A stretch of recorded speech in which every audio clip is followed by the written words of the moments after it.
So I'd like to talk a bit about sort of the biological conversation around one form of learning, sort of a classical form, which is called long-term potentiation.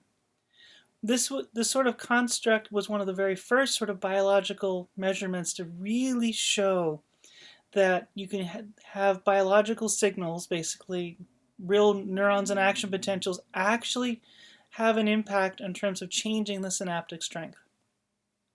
Now, I have a huge interest historically on learning and learning both in biological systems and in silicon systems.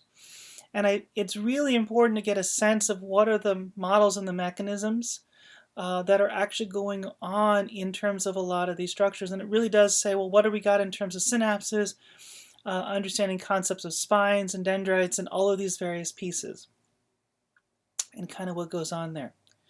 And so I kind of want to make sure we have a review over these things for any time we start digging deeper into this in other contexts.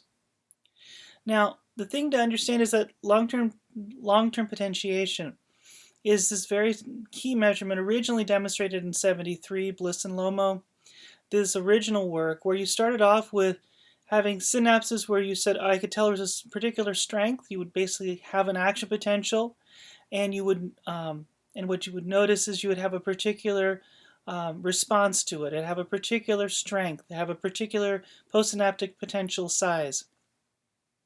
And you do that a few times over time for minutes. And then after you did that, you ran an experiment, which we would call a tetanus.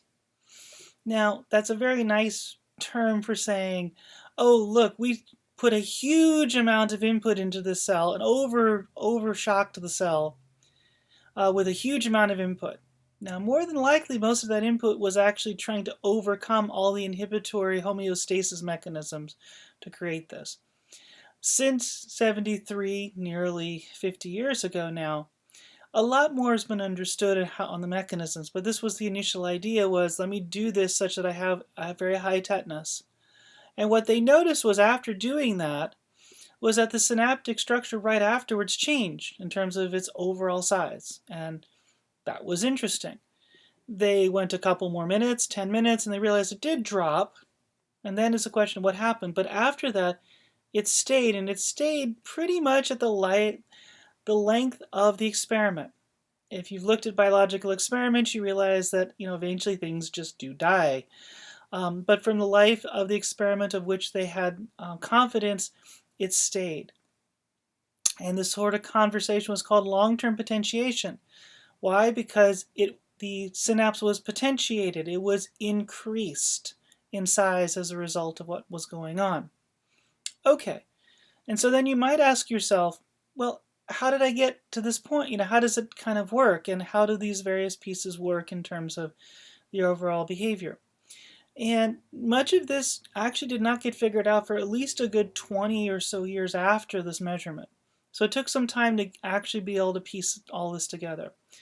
But the core story on understanding long-term potentiation requires digging into a few things about what I would expect on a typical neuron.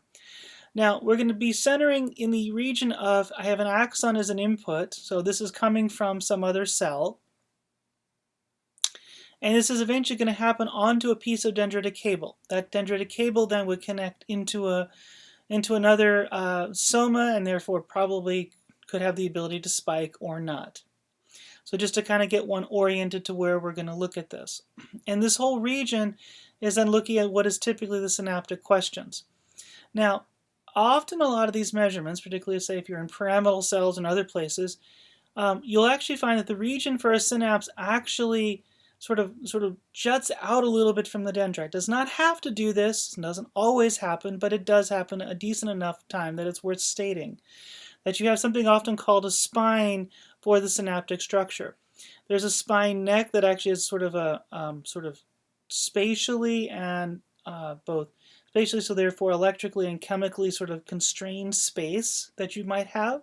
Lots of debates over which part of that's the most important. Not my argument here. There is an input, axon input coming into this region of which then there's a whole spine head. This is very typical in terms of allowing some sort of isolation to happen so that all the nonlinear effects here can happen and then can be amplified up strong enough as it then connects into the rest of the cable.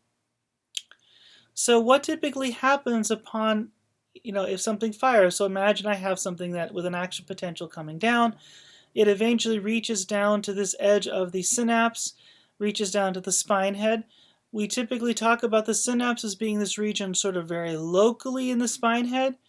This part is called presynaptic. The lower part is postsynaptic. I know that's really shocking. It's pre and post.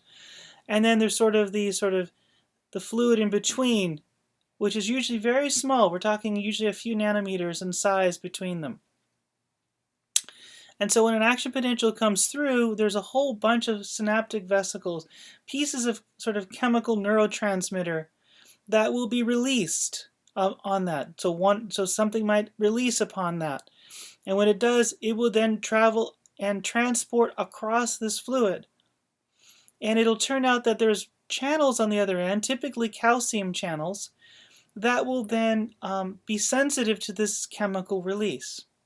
So when it sees that chemical, it will then open up the channels. The channels still have sort of this typical voltage-controlled barrier type of property to it. So you might imagine that there's usually a transistor in that modeling. But then there's this sort of instantaneous release and fluid transport that kind of spaces out where those elements come from. That leads to sort of a typical postsynaptic potential and gives you kind of a sort of structure there. People might say that the channels open, which is another way of saying that the barrier decreases for some amount of time to allow more charge and ions to carry through, and you move from there. So that's a pretty typical picture of how a action potential, which I just has a square pulse here, becomes a postsynaptic element in the spine head, and then hopefully you can measure that into the dendrite. Okay, that's great. That has told me nothing about how this experiment happened, other than I can see how those potentials happen. I can see how these channels, which are calcium channels, definitely opened up, if you want to think of it that way, allowed for more ions to go through, and created this. Great. How did the rest of this happen? Well, there's more to the story. And one of the things that happens upon calcium influx into the cell on the postsynaptic side is that there's an interesting chemical process that happens. That what will happen here is that upon more calcium hitting the postsynaptic side, there is a release of nitrous oxide. Yes, that same nitrous oxide that you use when you go to the dentist, which people call laughing gas in other areas. There's a reason this actually has an effect, by the way. That will locally sort of show up. A little bit of that gets released locally and finds its way back to the presynaptic side, of which upon hitting the presynaptic side, that becomes sort of a signal to sort of increase the size of the presynaptic side, increase the vesicle sort of release, and therefore changes what's going on overall in the resulting structure. That sort of nitrous oxide has an effect over the synaptic structure. Interestingly enough, nitrous oxide will diffuse, maybe not to just this synapse, but could have an effect on neighboring synapses. To some extent, this still is an open question. I don't think, as of the time of this recording, people have that idea clear at this point. But there's some interesting questions of how far and how much that might affect. But it is clear that this is a way that the synapses can be increased in its strength and corresponds to these long-term potentiation measurements. Now, there are other approaches like long-term depression, which will then decrease the synapse. There are things that will be related to different timings between inputs and events on the dendritic cable. Implicitly, that's probably showing up in this measurement. But those are things where people talk about timing dependencies on this. There's a range of questions that show up. But to begin to get a sense of any of those pieces, it's important to get a sense of just the basic components for this measurement that is sort of a time-honored and really, really important measurement for any of sort of the neural structures.